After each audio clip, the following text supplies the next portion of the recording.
तो ये देखें, भारत गणराज्य भारत प्रदेश में पूर्वी जो उत्तर प्रदेश है वहाँ से लंबा सफ़र तय करके आए हैं कुछ साथी यहाँ पर जो इस वीडियो में महाराज जी के साथ हैं।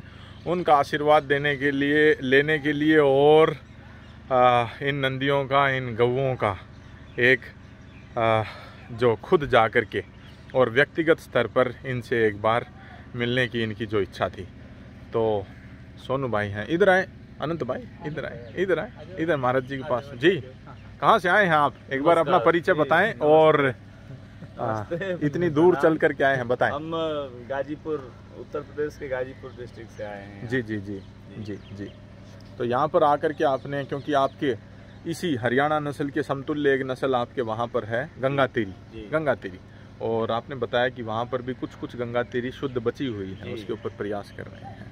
तो क्या कुछ आपने देखा यहाँ पर गऊओं की किस तरह की सेवा है और किस तरह का? ये तो मैं अपने शब्दों में व्यक्त नहीं कर पाऊंगा, क्योंकि मैं जब भी आया हूँ, इस बार दूसरी बार आना हुआ है। हाँ। तो मुझे लगता है स्वर्ग है गायों की। वाह भाई वाह। तो जब शक्ति नंदी महाराज यहाँ पर आए थे उस समय गाड़ी के साथ आप आए थे, पिकअप के साथ, और अब वो नंदी नहीं है तो दूसरे नंदी को यहाँ पर स्थापित किया गया है।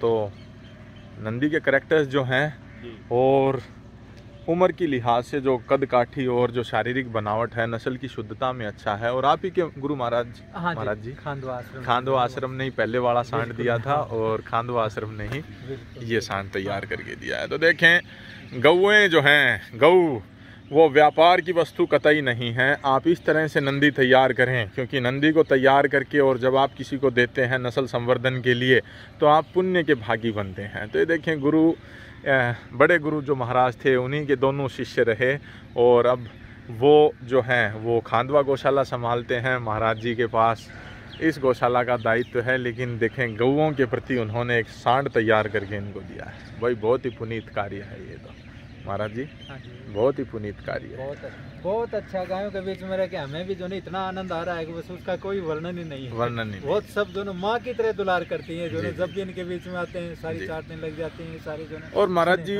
आधुनिक जीवन की जो भी समस्याएं हैं, हमें लगता है या मुझे कई बार लगता है कि इन गऊओं के पास ज्यादातर का समाधान है। जिस प्रकार से आज नैतिक मूल्यों का गिरावट है, नैतिक मूल्य बचपन से अगर किसी बच्चे को गुरुकुल और गऊओं के साथ रखोगे तो उसके नैतिक मूल्य, दिमाग चेंज हो जाएगा, उसका जो ना स्वभाव चेंज हो जाएगा। स्वभाव चेंज, बिल्कुल। गाय माता है तो सब प्रकार से देती है। जी। माँ इसी जो माँ जैसे बच्चे की कोई कमी नहीं देखती है ना, सब प्रकार से उसको दुलार करती है। तो गाय माता तो उससे भी कई गुना ज्यादा जो है वो करती है। और गाय माता को तो ऐसा है जो है आपने जो इसका गोमूत्र का दूध में काम में लेते हैं स्वास्थ्य के लिए। इनका जो है गोबर भी जो है स्वास्थ्य में आता है, घी दूध भी जो है सब प्रकार से तो देती है इतना। और जो है सही तो वो ही इसका मूल्य पहचान पाएगा जो गायों की सेवा करता है, जो सेवा करता है। हाँ, जो नजदीक लाग रह के देखेगा ना, चाहे कितने भी सुन लो, जब तक वो खुद नहीं करेगा ना इतना उसको पूरा मूल्य वो भी नहीं समझ पाएगा। इतनी आनंद देती है वो भाई सब। बहुत तो युवा साथी हैं सोनू, आप महाराज जी के विचारों से सहमत है? अच्छा। आज जो भी संत महात्माओं ने हम लोगों को दिया, आज ये देखने को मिल रहा है। जी। शायद ये आने वाली पीढ़ियां इसको नहीं जान पाएंगी। तो महाराज जी को आप वीडियो में देखते थे, आज साक्षात देखे वैसे ही हैं या फिर वैसे ही हैं या कुछ अलग है? वैसे ही है। मैंने 1 साल पहले जब यहाँ शक्ति नंदी महाराज आया था तो पहुँचाने के लिए उनके आपके साथ आए थे, तब भी आज भी महाराज जी जैसे हैं वैसे हैं, आचरण अतुलनीय है। तो ये देखें जी, डॉक्टर साहब आप भी लंबा सफ़र तय करके आए हैं। इन क्या नाम है, कृष्ण बउआ हैं भाई, इनसे आपने और सीमन भी लिए होंगे, यहाँ पर भी आए हैं। गायों के बीच में आपने वास्तविक तौर पर देखा है, तो 2 शब्द मैं आपसे भी जानना चाहूँगा। आ जाए, इधर आए, नंदी महाराज के पास आए, बताएं 2 शब्द बताएं। आनंद इन गऊओं के बीच में है ना, वो शायद कहीं नहीं मिल सकता। जो फिर आप तो भैंस रखते हैं? नहीं, गाय है हमारे। अच्छा, गाय भी हैं? गाय ही रखे हैं। अच्छा, ज़्यादातर। ठीक है। तो ये देखें, एक अच्छी भैंस लेकर के गए थे रामनिवास कैथल से। आप कैथल में गांव है उनका धमतान साहिब, ठीक है, और वहाँ से लेकर के गए थे। कितना लीटर दूध देती हो भैंस? सेकंड लैक्टेशन 6 दांत थी, 26 लीटर दूध दिया भाई, कमाल कर दिया। तो हरियाणा प्रदेश से उत्तर प्रदेश के ये जो हमारे साथी हैं वो भी लाभान्वित होते हैं। एक गऊ को महाराज जी का विशेष आग्रह है या विशेष आदेश है कि इस गऊ को एक बार जरूर वीडियो में कवर करें। तो ये देखें, आप इसको भक्त गऊ कह सकते हैं, आप इसको सांडनी गऊ कह सकते हैं, आप इसको देवता गऊ कह सकते हैं, जो भी आप माने।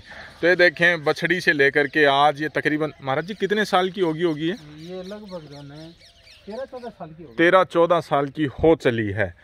आज तक इसने कोई भी बच्चे को जन्म नहीं दिया है, लेकिन फिर भी देखें इस आश्रम में इस गऊ को, भगत गऊ जिसको कहते हैं, उसको ये देखें बड़े अच्छे से और अच्छे सेवा भाव से रखा है। और इस तरह की कद काठी की गऊ आज शायद ही हमें कहीं देखने को मिलती है। कई बार थोड़ी बहुत चिकित्सा इनको देनी पड़ती है, इसलिए थोड़ा सा अभी नाराज है, अन्यथा इसका बिल्कुल सौम्य स्वभाव। कई वर्षों से इसको देखा गया तो देखा कि बिल्कुल सौम्य स्वभाव। बस बस बस बस बस बस बस बस तो बस बस बस बस। तो ये देखें, ये माजरी आश्रम की वो गऊ है जो किसी एक नंदी को मात देती है। कद काठी, हाइट, बॉडी वेट, और शायद किसी घर परिवार पर होती और उसके घर न ब्याती तो शायद वो इसको कहीं गौशाला में छोड़ देता है। क्यों महाराज जी? बिल्कुल, क्योंकि स्वार्थ विदित है। बिल्कुल बिल्कुल। स्वार्थ तो है ना, वैसे ये खड़ी अच्छी लगती है। खड़ी अच्छी लगती है, बिल्कुल। जी जी जी। दूध की तो दूध और घनी दे रही है। जी जी जी। पर जो ना ऐसे अच्छा स्वभाव की अच्छी वो है। और ये जो ना ऐसे करती है ना, ये डॉक्टर से 1-2 बार दवाई वो दिला दी ना, यदि कोई भी 5 आदमी नजदीक आते हैं तो ऐसे चेहरा इसका दूसरे से फिरकत हो जाता है। ये बहुत समय है, बहुत बस तो बस बदमाशी नहीं है। तो ये देखें, कई वर्षों से इस गऊ को देखा, और भी अन्य गऊ हैं जो अपने आप में सभी गऊ खास हैं। ये देखें, अक्सर जो एक गैर मान्यता है कि गऊ मारती है, देखें कितने लोग हैं और कितने भिन्न भिन्न रंग के कपड़े पहने हुए हैं, लेकिन फिर भी देखें हर्ड में आए हैं। कोई झिंझकने का, टक्कर मारने का ऐसा स्वभाव इन गऊओं में नहीं है। तो गऊ वैतरणी, शास्त्रों में कहा गया है एकमात्र प्राणी जो आपको वैतरणी पार कराएगा वो गऊ है। जी महाराज जी। अच्छा महाराज जी, एक मिनट में बस एक चीज और मैं जानना चाहूंगा। कृष्ण की प्यारी एक तो प्राणी है गऊ, और एक है मोर। तो न केवल आपने यहाँ पर गौशाला बनाई, लेकिन मयूर के लिए मयूरशाला और बनाई। मयूर के लिए साहब जो ना, हमें ज्यादा सबसे बढ़िया ये लगा कि हमारे गुरु महाराज जी ने वो मोर से बहुत स्नेह करते थे। उनके हाथ में कई बार दाना दाना चुगते थे, वो करते थे। तो मोर जैसे ही आए ना तो तुरंत दिमाग में भाई मोरों के लिए व्यवस्था अच्छी होनी चाहिए। तो वो एक अलग से मोरशाला ही एक अलग बनाई, उसमें खूब जो ना मयूर है, खूब अच्छा लगता है। तो देखें, उसको इस तरह से फेंसिंग किया गया है कि बाहर से कुत्ता या फिर कोई बिल्ली इस तरह से ना जाए, गीदड़ वगैरह ना जाए, तो वो आराम से वहाँ पर बैठते हैं। मोरनियाँ जो हैं वो अंडे देती हैं और अपनी वंश वृद्धि करती हैं। ठीक है महाराज जी, इतनी अच्छी गऊ दिखाने के लिए आपका बहुत बहुत चरण वंदन है, धन्यवाद।